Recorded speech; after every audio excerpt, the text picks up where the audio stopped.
Tonight, inside the Minneapolis raid, ICE and FBI bust 50 million fentanyl rings, 28 officers exposed. At 4:07 in the morning, the city of Westbrook was still asleep. The temperature had dropped below zero. Streets were frozen. Sound was swallowed by snow. That silence wasn't accidental. 18 unmarked federal vehicles moved without sirens, headlights dimmed, tires crunching softly as they surrounded a modest brick building on the corner of Alder and 9th. To the public, it was known as Meridian Legal Services and Immigration Support. A place of help, a place of trust. A place families went when they had nowhere else to turn. But intelligence reports told a different story. Behind the frosted windows and motivational posters, federal investigators believed something far more dangerous was operating. Not a law firm, not a community resource, but the logistical heart of a regional synthetic drug network. A criminal enterprise moving fentanyl pills by the millions across 3 states. An operation so deeply embedded in the city's institutions that it had compromised law enforcement itself. The breach was precise. No shouting, no drama. Just coordinated violence against a door that wouldn't open. At 4 hours, the knock came. Federal agents presented the search warrant. No answer. 4 seconds later, the breach charge detonated. The door frame exploded inward.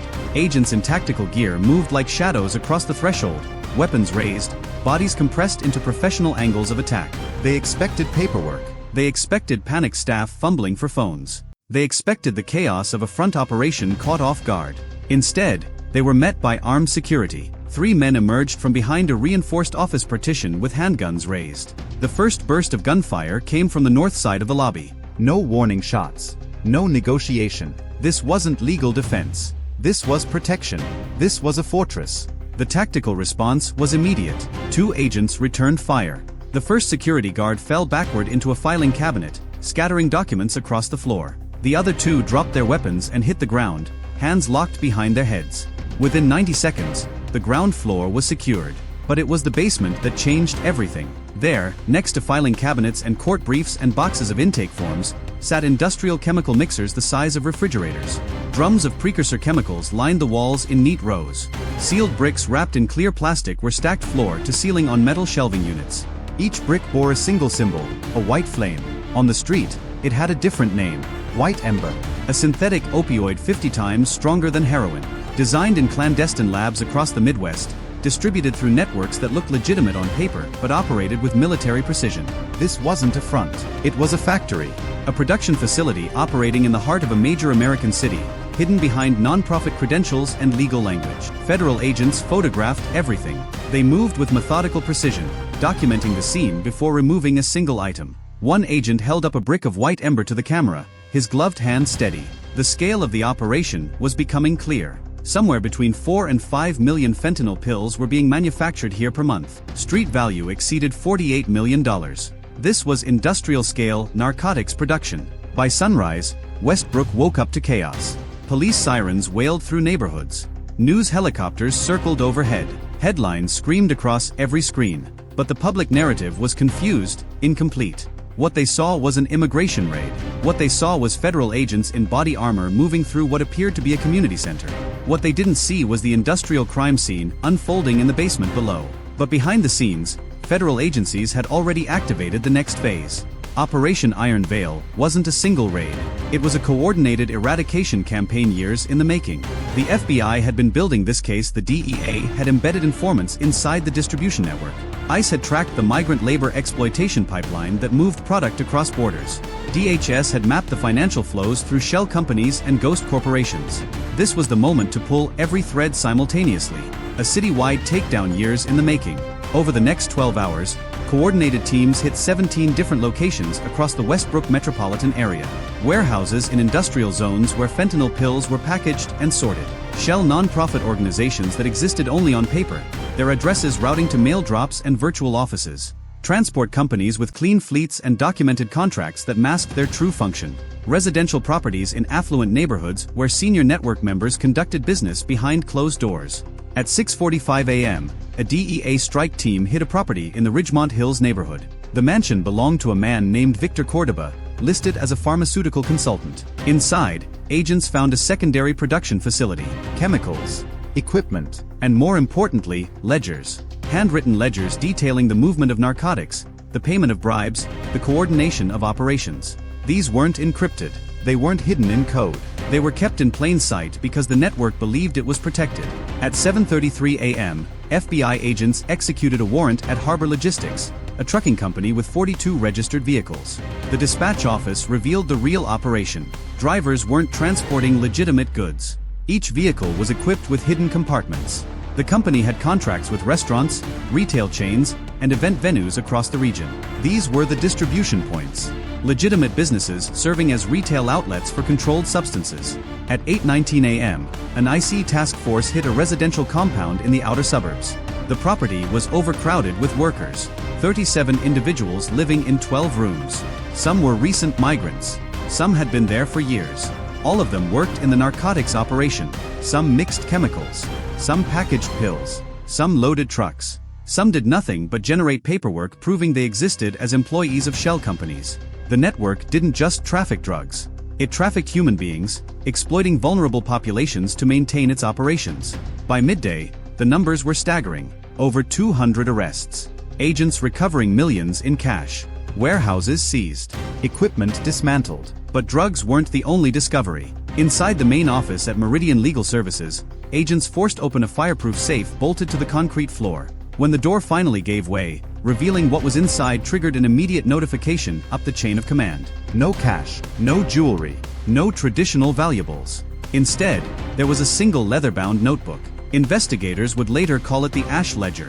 Inside were names, badge numbers, patrol schedules, monthly payments. Detailed in meticulous handwriting were entries documenting services rendered. A police sergeant who delayed response times to neighborhoods where the network operated. A municipal inspector who failed to flag the chemical shipments arriving at Meridian Legal. A traffic control officer who rerouted patrols away from specific routes on designated nights. A judge who dismissed 3 separate cases against network members on procedural grounds. A city councilman who voted against increased funding for federal task forces in his district. 19 police officers. 6 municipal officials. 4 judges. 3 city council members. 12 other government employees. 44 individuals across various institutions had been compromised. Some were paid directly. Some had debts that were forgiven. Some had family members who received jobs or educational opportunities. Some were threatened. Some were simply ideologically aligned with the network's view that federal enforcement was unjust and corrupt. For years, residents of certain neighborhoods had complained that emergency calls went unanswered, that ambulances took too long to arrive, that crimes went uninvestigated, that police presence vanished during specific hours. Now there was a reason. The network hadn't just infiltrated the city. It had insured itself. It had purchased immunity. The revelation created immediate crisis. Federal officials coordinated with the Justice Department. Decisions were made about how to proceed without triggering institutional collapse. The compromise was surgical precision. Arrest the most compromised officials first. Secure the evidence. Control the narrative. Prevent the infected institutions from destroying themselves in panic. By 3 p.m., federal vehicles began appearing at police roll calls. Agents walked into briefing rooms and stood silently while commanding officers felt their authority evaporate. Sergeant Marcus Webb was arrested in front of 30 officers. He'd been on the force for 18 years. He had a pension. He had a reputation. He had also been accepting $50,000 per month to ensure that certain neighborhoods remained unmonitored during specific hours. Campaign offices were searched. Judge Harold Vinson's campaign for re-election was discovered to have received illegal contributions from shell corporations linked to the network. His entire judicial record was flagged for review. 362 cases potentially compromised. City Councilman Robert Chun resigned before he could be arrested, releasing a prepared statement claiming his actions were always in service of his community. The public narrative fractured. Some saw federal overreach. Some saw necessary justice. Some saw the collapse of institutions they trusted. The truth was more complex. The network had exploited genuine institutional failures and genuine community frustration with federal policy. But it had also orchestrated a criminal enterprise of staggering scope and sophistication. By nightfall on that first day, the numbers confirmed the scale. 387 arrests. $48 million in narcotics seized. 25 public officials indicted. Meridian Legal Services permanently shut down. The building cordoned off as a federal crime scene. But there was a moment during the extraction of high-value detainees that revealed the network's remaining power. Federal vehicles attempted to transport 7 senior network members out of the Alder Street district at approximately 5 p.m. Armed DHS agents flanked the armored vans. The route was predetermined. The timing was precise. But somehow, The network had anticipated the movement. Hundreds of people flooded the streets. This wasn't spontaneous outrage. This was organized, coordinated. The network had mobilized sympathetic community members, some who genuinely believed in the organization's stated mission, others who were part of the operation itself. They linked arms. They blocked intersections. They surrounded the federal vehicles. Armored vans were struck with ice-packed snowballs. Windows rattled. Drivers were boxed in. The situation deteriorated. For 30 seconds, it appeared that federal officers would be forced to use force against civilians to proceed. Commanders knew the risk. One wrong move would turn a law enforcement operation into a viral disaster. The images of federal agents using violence against community members would reshape the entire narrative. The network would be portrayed as the victim. Weapons stayed lowered. Instead, a final option was deployed. A long-range acoustic device. LRAD technology. The sound wasn't loud in the traditional sense. It was painful. A directed acoustic beam that caused immediate disorientation and physical discomfort without causing permanent harm. Within seconds, the crowd broke formation. Hands flew to ears. People stumbled backward. The blockade collapsed just long enough for the convoy to escape. Drivers accelerated. The vans disappeared into traffic. But the distraction had worked exactly as the network intended. While federal agents were focused on the street, something else was happening in a different part of the city. Inside a federal data center where seized evidence had been uploaded and backed up, the lights went out at 5:17 p.m. Emergency generators failed to engage. Servers went dark. The facility descended into complete blackness. Cybersecurity teams stationed in the building realized instantly that this wasn't a power failure. It was a coordinated attack. Someone with significant technical expertise and access to federal systems had initiated a wiper attack. The malicious code was designed to erase every digital trace of evidence seized during the raids. Scanned ledgers, encrypted communications, financial records linking the network to political donors and international suppliers. Names, dates, transactions. All of it targeted for permanent deletion. The upload was progressing. Files were being overwritten. Data was becoming unrecoverable. But federal IT specialists had anticipated this possibility. Within seconds, agents physically severed the facility's fiber lines. They cut the cables themselves. The malicious upload froze at 97%. It couldn't complete. The evidence survived by mere seconds. Then came the final shock. Forensic tracing of the cyber attack didn't lead overseas. It didn't lead to criminal infrastructure. It didn't originate from some hidden server farm operated by the cartel. It led to an IP address registered to Westbrook Municipal Data Services. City Hall. The network's reach had extended to the municipal infrastructure itself. The next 72 hours changed Westbrook forever. Federal agents appeared at police precincts with handcuffs. Deputy Chief James Thornton was arrested at his desk, charged with corruption and racketeering. 2 additional sergeants. 8 patrol officers. All of them had been on the network's payroll. Campaign offices were searched with warrants. Financial records were seized. Donations were frozen. Public officials resigned overnight rather than face prosecution. The police commissioner announced a complete internal investigation. The mayor suspended 12 municipal employees pending federal review. Final numbers were compiled. 412 total arrests across the operation. $48 million in lethal substances seized. 25 public officials indicted. 1 legal institution permanently shut down. 12 businesses seized and liquidated. 3 judges removed from the bench pending disciplinary hearings. The most significant metric was measured on the streets. Within 1 week, the drug supply in Westbrook dropped by more than 54%. This wasn't an assumption. This was documented through emergency room data, overdose reports, arrest records, and informant intelligence. The disruption was measurable. The impact was immediate, but the real damage wasn't chemical. It was moral. Operation Iron Veil revealed something far more dangerous than the presence of synthetic drugs in a major city. It revealed the weaponization of trust itself. The network didn't hide in alleyways. It didn't operate from abandoned buildings or remote compounds. It hid behind credentials, behind non-profit language, Behind legal frameworks. behind community slogans and mission statements. Meridian Legal Services wasn't just a cover. It was legitimate. It provided real legal services. It did help real people. The network had woven itself so completely into the fabric of the city that it became indistinguishable from the institutions it controlled. In modern America, the safest place for a criminal enterprise isn't the shadows. It's legitimacy. A badge can be worn with integrity for 20 years and then sold. A judge's gavel can rule justly for a decade and then bend. A nonprofit can genuinely serve its community while also serving the network that controls it. The system doesn't fail because it's corrupt. It fails because corruption looks exactly like legitimacy. Federal investigators found evidence that the network had long-term plans. Documents suggested intention to expand into 5 additional cities within 2 years. There were architectural plans for additional production facilities. There were financial projections that treated the narcotics operation like any legitimate business, with growth targets and market analysis and contingency plans. The network wasn't temporary. It was building toward permanence, toward a future where it wasn't an infiltration of the city, but the foundation of the city itself. This wasn't organized crime in the traditional sense. This was the creation of parallel governance structures. A second system of law enforcement that answered to the network instead of the public. A second justice system where judges were on payroll. A second bureaucracy where municipal workers facilitated rather than obstructed criminal operations. The fentanyl itself, while seizure was significant, was almost secondary to the larger revelation.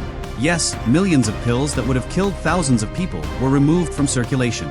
Yes, the disruption of the supply chain had immediate public health impact. But what truly terrified federal investigators was the understanding that if this network had existed in Westbrook for this long, how many other networks existed in other cities? How many legal firms were actually production facilities? How many nonprofits were actually distribution hubs? How many badge numbers were already in ledgers somewhere, waiting for the next operation? The case exposed 44 compromised officials. 44.